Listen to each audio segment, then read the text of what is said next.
Hi, I'm Anton Garcia Fernandez, and I usually concentrate on the Golden Age in Spain. My dissertation was about British and Spanish criminal literature in the 16th and 17th centuries, but I like Spanish narrative in general, and I am currently working actually on a book about the presence of jazz, which is another one of my passions in Spanish literature of the 20th century. I'm going to be talking, and for the first time in a long time, I'm going to be presenting in Spanish, actually, about two Gothic tales of a very little-known writer in Spain from the 19th century, whose name was José de Urkullu. Del polifacético escritor español del siglo XIX, José de Urkullu, bastante poco sabemos y a día de hoy tenemos a nuestra disposición muy pocas fuentes de información sobre sus vicisitudes literarias y vitales. Su entrada en el diccionario biográfico del trienio liberal ocupa poco más de media columna y aparte de unas pinceladas biográficas nos ofrece una nutrida lista de las diversas obras que rubricó bajo su nombre. Teniendo en cuenta sus convicciones liberales, no es sorprendente que su producción literaria fuese particularmente frenética durante el trienio liberal, entre 1820 y 1823, pero a lo largo de la primera mitad del XIX nos lo encontramos como dramaturgo, traductor, autor de obras políticas, históricas, libros de texto, como por ejemplo gramáticas inglesas y libros didácticos sobre diversos temas que titulaba Catecismos, e incluso una serie de 11 novelas históricas acerca de los tiempos de los reyes católicos. 11 novelas, como si una no fuese suficiente. Había nacido, al parecer, en Bilbao, hacia 1790, pero su familia, dedicada al comercio, pronto se afincó en La Coruña, donde probablemente escribió sus primeras obras, como Moctezuma, una pieza teatral en 5 actos, publicada en Valencia, Porlien en su última hora, un monólogo salido de la imprenta en 1820, o La sombra de Acevedo, un drama alegórico de 1821, el mismo año en el que recibe el título de oficial primero de la Secretaría de la Capitanía General de Galicia. Pero al término del trienio liberal decide emigrar a Inglaterra, se ve forzado a emigrar a Inglaterra, donde comienza a trabajar para el impresor alemán Rudolf Ackermann. Su actividad profesional se intensifica en estos momentos, ya que Ackermann acababa de empezar a publicar libros en español, generalmente de carácter divulgativo, y es entonces cuando Urkullu comienza a escribir los libros de texto anteriormente referidos, como las lecciones de moral, virtud y urbanidad, las recreaciones geométricas o los catecismos dedicados a la mitología, a la aritmética comercial, a la geometría, a la historia natural o a la retórica, por poner solo algunos ejemplos de muchos otros. El mencionado diccionario del trienio liberal nos informa de que a él se debe también la traducción de varias obras infantiles y de que en el No me olvides de 1828 hay 3 fábulas de Urkullu. El No me olvides era una colección de composiciones en prosa y verso que se publicaban cada año a principios de enero y que estaban adornadas con excelentes láminas.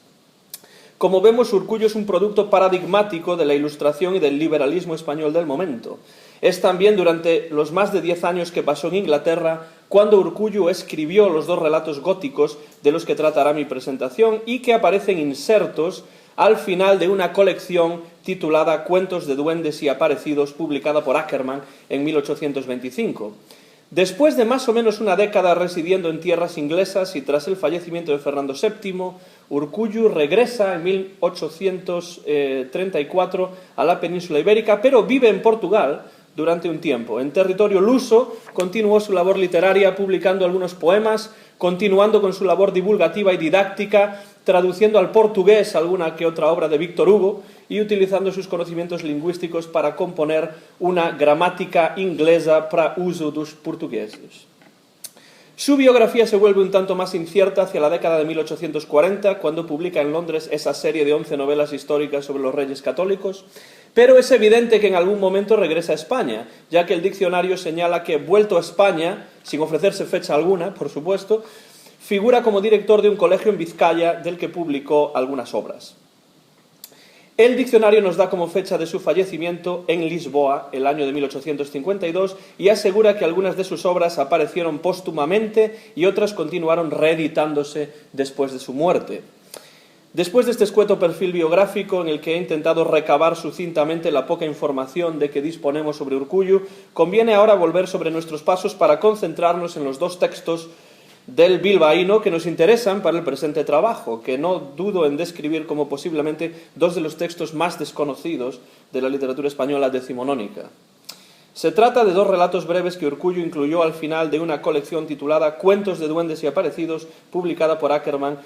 durante los años en que nuestro escritor colaboraba asiduamente con este editor afincado en Inglaterra y cuyo centro de operaciones estaba situado en el Strand londinense. El libro es realmente una traducción al español realizada por Urkullu de un volumen publicado originalmente por Ackerman en lengua inglesa 2 años antes bajo el título de Ghost Stories, unas historias de fantasmas cuyos autores no constan en la portada. Su extenso subtítulo explicita sin lugar a dudas la intención de las narraciones aparentemente fantásticas que contiene. El subtítulo es Collected with a particular view to counteract the vulgar belief in ghosts and apparitions and to promote a rational estimate of the nature of phenomena commonly considered as supernatural.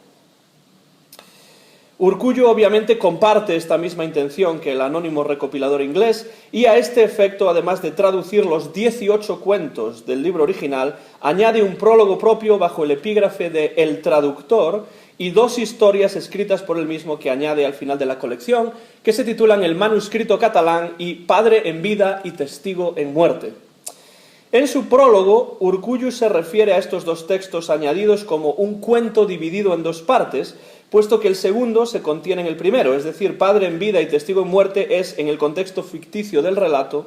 precisamente el contenido del manuscrito catalán al que hace referencia el título de la primera historia. Urkullu observa en el prólogo además que nada hay en él de real y verdadero sino la marcha militar a la frontera de Francia, que sitúa el texto en el momento histórico específico y en aquellos momentos no muy alejado temporalmente de la Guerra de la Independencia contra Francia. El prólogo constituye un paratexto sumamente importante para comprender el objeto tanto de los textos traducidos como de los 2 relatos originales de Urkullu, por lo que es preciso comentarlo con mayor minuciosidad. Con su obra, tanto el anónimo compilador británico de Ghost Stories como el propio Urkullu se proponen eliminar las creencias populares tan arraigadas a principios del XIX, como en algunos casos también hoy en día, acerca de los duendes y de las apariciones fantasmagóricas, favoreciendo una visión puramente racional de estos supuestos fenómenos sobre una visión mítica y acrítica. Así, en su prólogo, Urkullu comienza señalando que el éxito de toda superstición se basa en ignorancia, temor e interés. Y no duda en situar el origen de estas supersticiones no en la antigüedad clásica, sino en la Edad Media, debido a las invasiones germánicas de lo que él considera la parte más ilustrada de la Europa. Urkullu traza en el prólogo una visión de los largos siglos medievales como una época enteramente dominada por la superstición y la ignorancia, y en la que están desterradas por la fuerza militar las ciencias y las artes. Tomando una posición propia de la Ilustración, Urkullu subraya de nuevo que esta situación durante la Edad Media estaba provocada por la preponderancia de la ignorancia, el temor y el interés que favorecían el irracionalismo de las gentes, de cuya credulidad sacaban provecho tanto particulares como las instituciones. Cito lo que él dice. La ignorancia, sin fuerza suficiente para rasgar el velo que no la dejaba ver claramente los más sencillos fenómenos de la naturaleza, hacía que el hombre atribuyese a un agente sobrenatural lo que él no podía comprender. El temor venía a apoyar frecuentemente lo que la ignorancia sostenía. Y por último, el interés acabó de consolidar tan funestos errores. El vulgo temía a los espíritus y los hombres algo ilustrados no trataban de sacarle del error a fin de aprovecharse de su influencia, algunas veces para cosas buenas, aunque más comúnmente con siniestras intenciones. Esta situación, enraizada en lo más profundo del sistema social europeo del medioevo, comienza a cambiar, según Urkullu, paulatinamente hacia los últimos compases de la Edad Media, con la llegada de la modernidad y de la visión más racionalista de hombres de bien que se atrevieron a arrancar la máscara a los impostores, dice él, y que en muchos casos pagaron cara su audacia. Urkullu ofrece dos ejemplos de estos sabios racionalistas. Por un lado, cita La Dama Duende, de Calderón de la Barca, como un texto literario que pone en escena la falsedad de las apariciones fantasmagóricas y de criaturas ficticias como los duendes. Por supuesto, no cita Shakespeare, ¿no? Pero sobre todo, el bilbaíno se apoya en pasajes del Teatro Crítico Universal y de las Cartas Eruditas de Benito Jerónimo Feijóo, quien rechaza en estas obras abiertamente la existencia de espíritus y duendes, explicando estos fenómenos en principio paranormales desde una óptica racional.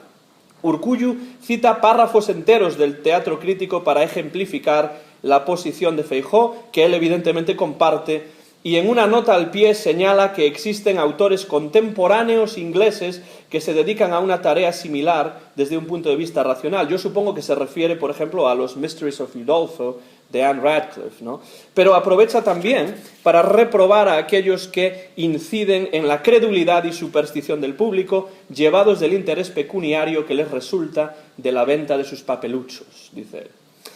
Hacia el final del prólogo, Urkullu explica que la razón última de la publicación de esta colección de relatos estriba en que no es suficiente decir que los espíritus no existen, sino que es preciso mostrar su inexistencia con pruebas racionales, ya que, cito, para todo esto tienen respuestas evasivas los crédulos o engañados, y nada les cuesta asegurar que miles de personas valientes y veraces vieron al duende, al difunto o al espectro. Desde el punto de vista ilustrado, pues, Urkullu se adhiere a la máxima de Giambattista Vico, según la cual la verdad está en los hechos, no en las palabras, o en latín verum est factum, ¿no? Y por tanto los relatos contenidos en esta colección buscarán, cito, demostrar hasta hacerlo palpable las causas naturales que produjeron lo que para ellas eran cosas del otro mundo, o patentizar los medios y ardides de que se valieron los que tuvieron interés en engañarlas. Esto es precisamente lo que Radcliffe pone en práctica en algunas partes de sus Mysteries of Udolpho, y esto es asimismo lo que ilustran los textos incluidos en Ghost Stories. Por ejemplo, señalemos el caso del cuento The Haunted Inn, vertido al español por Urkullu como El duende de la posada de Mequinenza, en el cual el duende al que hace referencia el título no es más que la hija del dueño de la posada, que resulta ser sonámbula sin que nadie se haya percatado de ello. El espíritu didáctico del texto queda explícito en el párrafo final, y lo voy a citar. Este cuento nos hace ver con qué facilidad han podido transformarse por gentes crédulas y supersticiosas algunos casos de somnambulismo en apariciones de difuntos o en otros prodigios sobrenaturales. La verdad, así pues, se halla en los hechos, no en las palabras. Todos los demás cuentos de la colección poseen una estructura similar y, según nos dice el propio Urkullu, el libro obtuvo una muy buena acogida en el momento de su publicación en inglés, razón suficiente para justificar su traducción al español. Pero ¿por qué decidió Urkullu añadir 2 relatos de cosecha propia al volumen traducido? La respuesta a tal pregunta se encuentra también en el prólogo. Dice Urkullu, el autor o autores de los tales cuentos no habían hecho uso de un medio natural muy conocido en el día, pero que en otros tiempos pudo ser mina inagotable de sucesos portentosos, chascos pesados y milagros falsos. Como veremos al leer los relatos, el autor se refiere aquí al ventriloquismo, fuente de la explicación racional de los sucesos aparentemente paranormales que ocurren en Padre en vida y Testigo en muerte. El objeto del manuscrito catalán parece ser explicar las maneras en las que llegó a posesión del narrador el tal manuscrito que conforma el contenido del segundo relato, Padre en vida. La voz narrativa del manuscrito catalán es un soldado que participa en la Guerra de la Independencia y parece ser trasunto del propio Urkullu, sobre todo debido a las numerosas alusiones positivas a Inglaterra, donde el autor residía en esa etapa de su vida.